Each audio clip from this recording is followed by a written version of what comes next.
Hello, children. A very good morning to all. I hope you all are doing well and keeping yourself safe at home. Today, we are going to study the sixth chapter of English literature, and the name of the chapter is Piper of Hamelin. So, children, take out your English literature book and open page number 36. Now, listen to the audio very carefully because this chapter is very interesting and I am sure you all are going to enjoy it. So, like the last time, this time also, first I'll give the brief explanation of the chapter and then I'll start the explanation. Before giving the brief explanation of the chapter, I would like to tell something about this story. इस chapter का brief explanation देने से पहले मैं इस कहानी के बारे में कुछ बताना चाहती हूँ. The Piper of Hamelin is actually a poem written by Robert Browning, who is an English poet born in London, United Kingdom.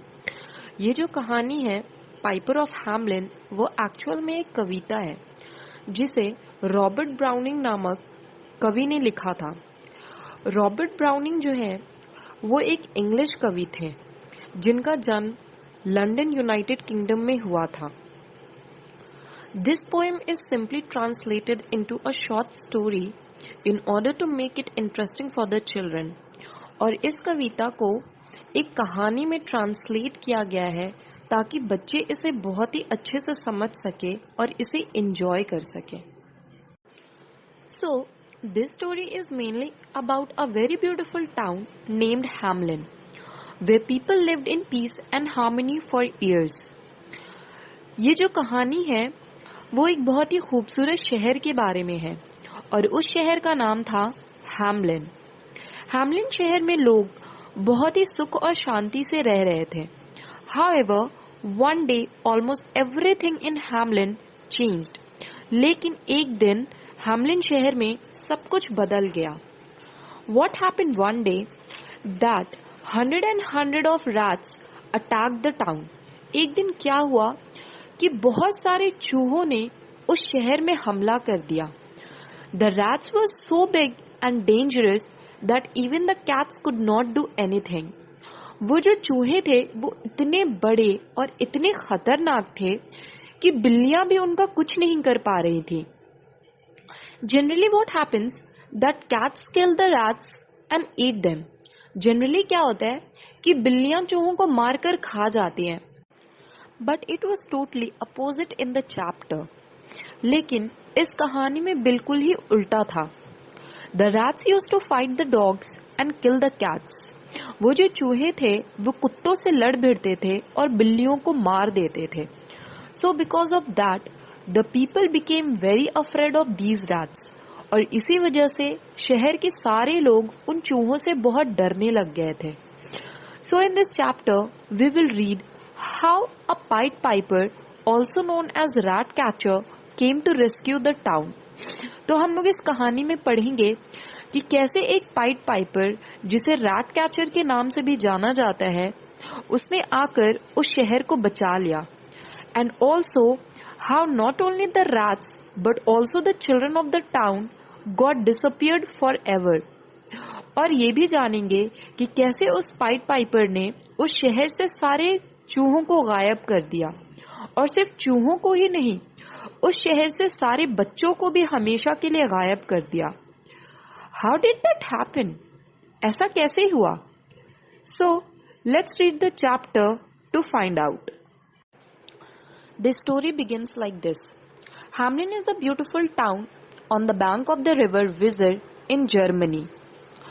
Hamelin एक बहुत ही खूबसूरत शहर है जो जर्मनी में विजर नामक रिवर के किनारे बसा हुआ है. About 600 years ago, the people of this town lived in constant fear. तकरीबन 600 साल पहले उस शहर के लोग लगातार डर की जिंदगी बिता रहे थे. They were afraid of rats. वहाँ के लोग चूहों से डरे हुए थे. There were hundreds and hundreds of rats in every house. हर घर में 100 से भी ज्यादा चूहे थे.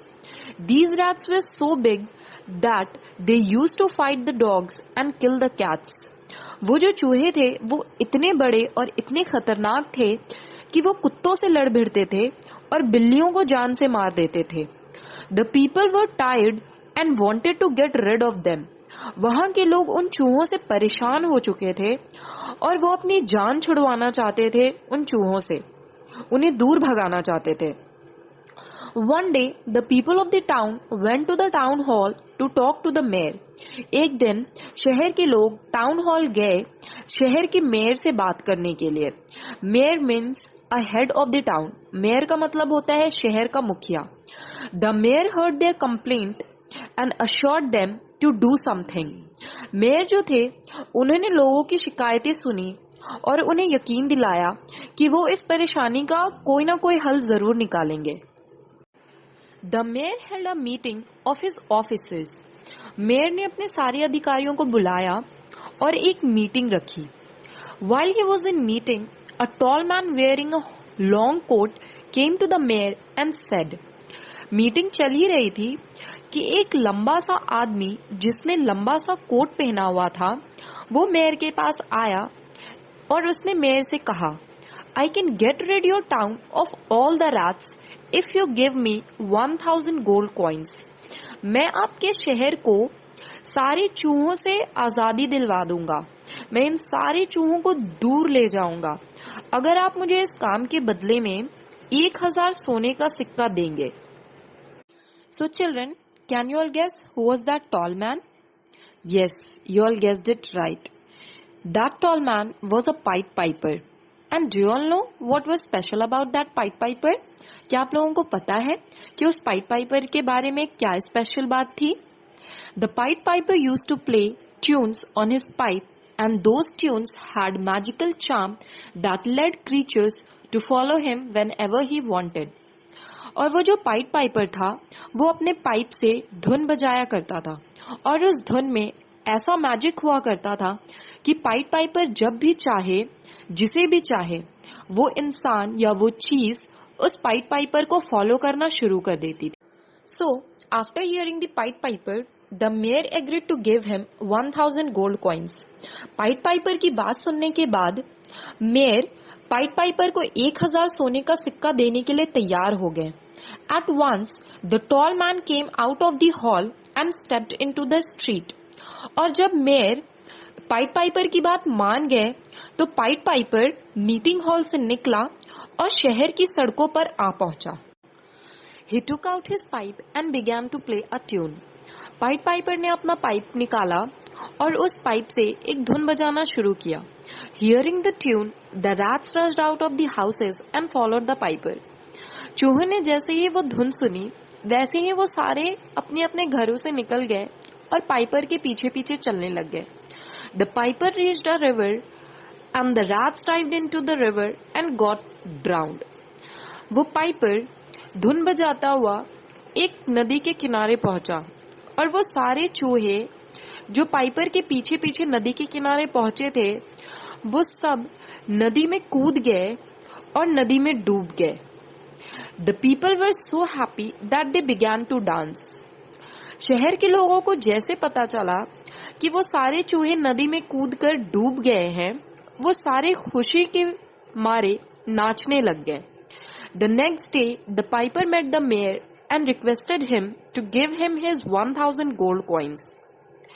पाइड पाइपर दूसरे ही दिन मेयर से जाकर मिला और उसने मेयर से निवेदन किया कि आप अपने वादा के अनुसार मुझे मेरा 1000 सोने का सिक्का दे दें. He said to the mayor that I have rid your town of all the rats. Now fulfill your promise. Pied Piper ने मेयर से कहा कि मैंने आपके शहर को सारे चूहों से आजादी दिलवा दी है. अब आप अपना वादा पूरा कीजिए. The mayor said to the Pied Piper that we cannot give you that much amount. We will pay you only 500 gold coins.